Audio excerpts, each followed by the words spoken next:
If you want to change the world, start off by making your bed. If you make your bed every morning, you will have accomplished the first task of the day. It will give you a small sense of pride, and it will encourage you to do another task, and another, and another.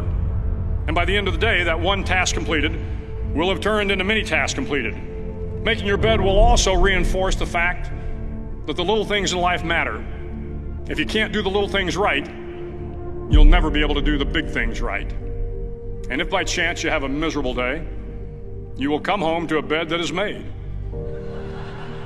that you made. And a made bed gives you encouragement that tomorrow will be better. To pass SEAL training, there are a series of long swims that must be completed. One is the night swim. Before the swim, the instructors joyfully brief the students on all the species of sharks that inhabit the waters off San Clemente. They assure you, however, that no student has ever been eaten by a shark, at least not that they can remember. But you are also taught that if a shark begins to circle your position, stand your ground. Do not swim away. Do not act afraid. And if the shark, hungry for a midnight snack, darts towards you, then summons up all your strength and punch him in the snout, and he will turn and swim away. There are a lot of sharks in the world. If you hope to complete the swim, you will have to deal with them. So if you want to change the world, don't back down from the sharks. Over a few weeks of difficult training, my SEAL class, which started with 150 men, was down to just 42. There were now 6 boat crews of 7 men each. I was in the boat with the tall guys, but the best boat crew we had was made up of the little guys, the Munchkin crew, we called them. No one was over 5'5". The Munchkin boat crew had 1 American Indian, 1 African American, 1 Polish American, 1 Greek American, 1 Italian American, and 2 tough kids from the Midwest. They out-paddled, outran, and outswam all the other boat crews. The big men in the other boat crews would always make good-natured fun of the tiny little flippers the Munchkins put on their tiny little feet prior to every swim. But somehow these little guys from every corner of the nation and the world always had the last laugh, swimming faster than everyone and reaching the shore long before the rest of us. SEAL training was a great equalizer. Nothing mattered but your will to succeed, not your color, not your ethnic background, not your education, not your social status. If you want to change the world, measure a person by the size of their heart, not by the size of their flippers. The 9th week of training is referred to as Hell Week.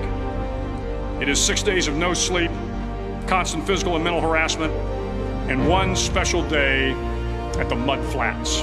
The Mud Flats are an area between San Diego and Tijuana where the water runs off and creates the Tijuana Sloughs, a swampy patch of terrain where the mud will engulf you. It is on Wednesday of Hell Week that you paddle down to the Mud Flats and spend the next 15 hours trying to survive this freezing cold, the howling wind, and the incessant pressure to quit from the instructors. As the sun began to set that Wednesday evening, my training class, having committed some egregious infraction to rules, was ordered into the mud. The mud consumed each man till there was nothing visible but our heads. The instructors told us we could leave the mud if only 5 men would quit. Only 5 men, just 5 men, and we could get out of the oppressive cold. Looking around the mud flat, it was apparent that some students were about to give up. It was still over 8 hours till the sun came up. 8 more hours of bone-chilling cold. The chattering teeth and the shivering moans of the trainees were so loud, it was hard to hear anything. And then one voice began to echo through the night. One voice raised in song. The song was terribly out of tune, but sung with great enthusiasm. One voice became 2, and 2 became 3, and before long, everyone in the class was singing. The instructors threatened us with more time in the mud if we kept up the singing, but the singing persisted, and somehow the mud seemed a little warmer, and the wind a little tamer, and the dawn not so far away. If I have learned anything in my time traveling the world, it is the power of hope. The power of one person, a Washington, a Lincoln, King, Mandela, and even a young girl from Pakistan, Malala. One person can change the world by giving people hope. So if you want to change the world, start each day with a task completed. Find someone to help you through life. Respect everyone. Know that life is not fair and that you will fail often. But if you take some risks, step up when the times are the toughest, face down the bullies, lift up the downtrodden, and never ever give up. If you do these things, the next generation and the generations that follow will live in a world far better than the one we have today. And what started here will indeed have changed the world for the better.